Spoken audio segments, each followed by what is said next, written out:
Hello বন্ধুরা, আজকে এই দেখো বাবা মার সাথে চলে যাচ্ছি কোথায় বলো তো? মায়াপুর ঘুরতে। মায়াপুর ঘুরতে যেতে আমার তো খুব ভালো লাগে। তাই দেখো গাড়িতে উঠে পড়েছি আর যাচ্ছি তোমাদের দাদা ভাইয়ের গাড়িতে করে। বুঝেছো? শীতের দিনে ঘুরতে কার না ভালো লাগে বলো? আর আমার তো খুব ভালো লাগে, আর সেটা যদি হয় মায়াপুর। মায়াপুরে আসতে সত্যি খুব ভালো লাগে, যতবারই আসা হোক না মনে হয় বারবার আসি এই মায়াপুর ধামে রাধা মাধবের দর্শন করতে।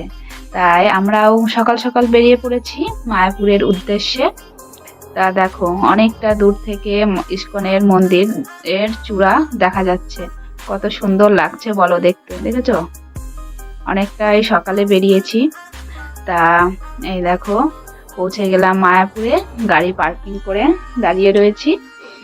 তা মায়াপুরে সত্যি আসলে মনটা জুড়িয়ে যায়।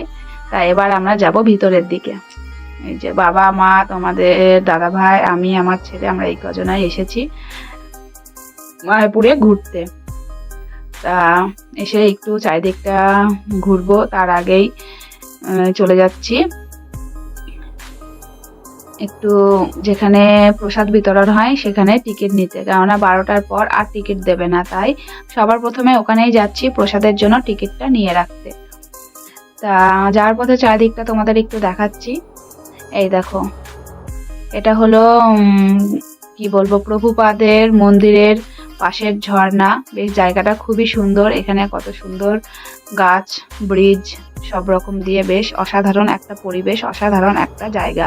আর শীতকালে কেন জানি না যে কোনো জায়গায় খুব সুন্দর লাগে, তাই না? তা এখানে অনেকে ছবি তুলছে। এদিকে এই যে চলে এসেছি টিকিট কাটতে, তোমাদের দাদাভাই লাইনে দাঁড়িয়ে পড়েছে। টিকিটটা কেটে রাখি, যখন খিদে পাবে তখন প্রসাদ খেয়ে নেব। তারপর চলে এলাম আমরা ইস্কনের পাশে একটা মন্দিরে। ভাবলাম অনেকক্ষণ তো থাকবো, সেই রাত অবধি, তো এক জায়গায় বসে থেকে কি করব, চারিদিকটা একটু ঘুরে দেখি, ঘুরে বেড়াই। অনেক মন্দির আছে এ রাধা মাধবের মন্দিরের পাশে, তা সেসব মন্দিরগুলোতে একটু ঘুরে আসি সবাই মিলে। তা চলে এসেছি একটি মন্দিরে। তা এসে দেখি এই মন্দিরটি বন্ধ হয়ে গেছে, কেননা আমরা যখন এসেছি এই মন্দিরে তখন প্রায় 1টা বাজে, আর 1টার সময় সব মন্দিরই বন্ধ হয়ে যায়। তা আমরা এসে ঠাকুরের দর্শন আর করতে পারলাম না। মন্দিরের চারদিকটা একটু ঘুরে বেড়ালাম।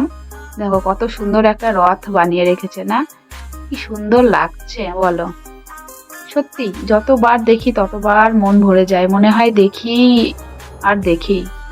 তা সত্যি অসাধারণ একটা জায়গা। অনেক জায়গা থেকে, অনেক দূর থেকে বহু লোক আসে এই মায়াপুর ধামে ঘুরতে। আর আমাদের তো বাড়ির কাছেই, তাই না? তা আমরা কেনই বা আসবো না বলো?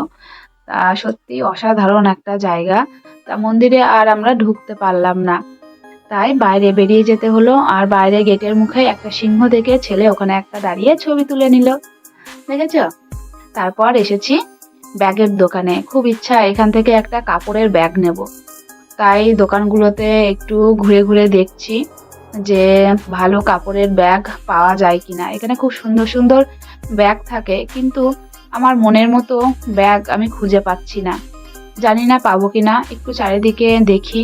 তা চারিদিকে ঘুরলাম, ঘুরে দেখলাম, তা আমার মনের মতো ব্যাগ আমি এখান থেকে পেলাম না। দেখেছো?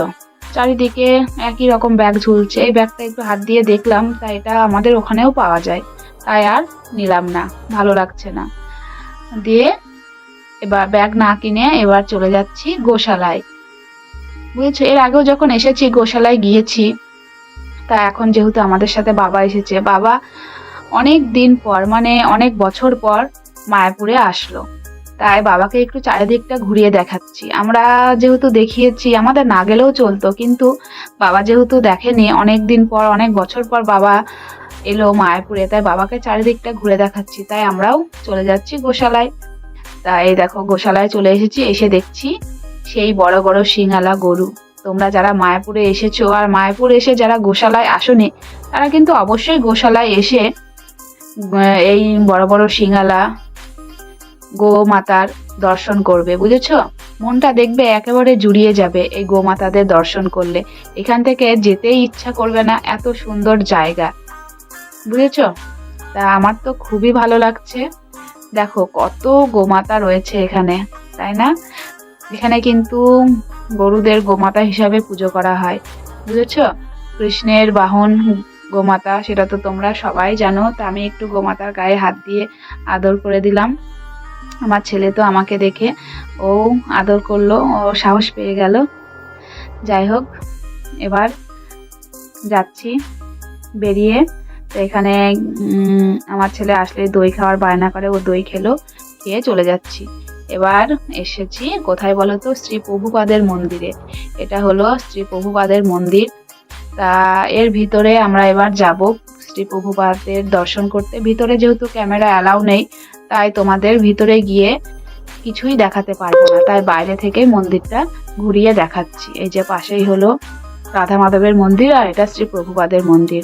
তাই ওই মন্দির থেকে ঘুরে এসে এবার আমরা প্রসাদ গ্রহণের জন্য এখানে লাইনে দাঁড়িয়ে পড়েছি। অনেক লাইন পড়েছে, লাইন বাই লাইন সব ভিতরে ঢুকে প্রসাদ গ্রহণ করবে, তাই আমরাও লাইনে দাঁড়িয়ে পড়েছি। লাইনে দাঁড়িয়ে থেকে ভেতরে ঢুকে পড়েছি, ঢুকে বসেও পড়েছি। তা আমি মায়াপুরে অনেকবার এসেছি, তবে এখানে এসে কোনোদিন এইভাবে প্রসাদ গ্রহণ করিনি। এই প্রথম আমি এখানে এসে প্রসাদ গ্রহণ করলাম। সবাই এখানে এসে প্রসাদ গ্রহণ করে, বলে, শুনি, খুব ভালো লাগে। তা আমিও করলাম, আমারও খুব ভালো লাগলো প্রসাদ খেতে, অসাধারণ খেতে প্রসাদ।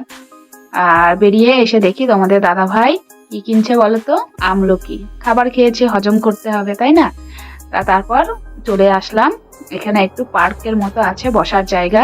তা সেখানে এসে দেখি এখানে ঝর্ণা পড়ছে, আর চারিদিকে কত ফুল গাছ লাগানো।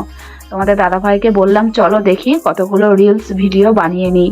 এখানে অনেকেই রিলস ভিডিও বানাচ্ছে, তা এখানে এত সুন্দর জায়গায় যখন এসেছি, ভিডিও বানাবো না তা কখনো হয়? তা আমি এসে ভিডিও বানিয়ে নিলাম। তারপর দেখেছো বিকাল হয়ে গেছে, আর সোয়েটার পরে নিয়েছি, ঠান্ডার দিনে ঠান্ডা লাগছে। তাই এবার যাব কোথায়? রাধা মাধবের মন্দিরে আরতি দেখতে। আরতি দেখে এসে বেরিয়ে পড়েছি বাড়ির উদ্দেশ্যে। এখানে এসে ছেলের বায়না করলো ফুচকা খাবে, আমরা সবাই মিলে ফুচকা খেয়ে এবার যাব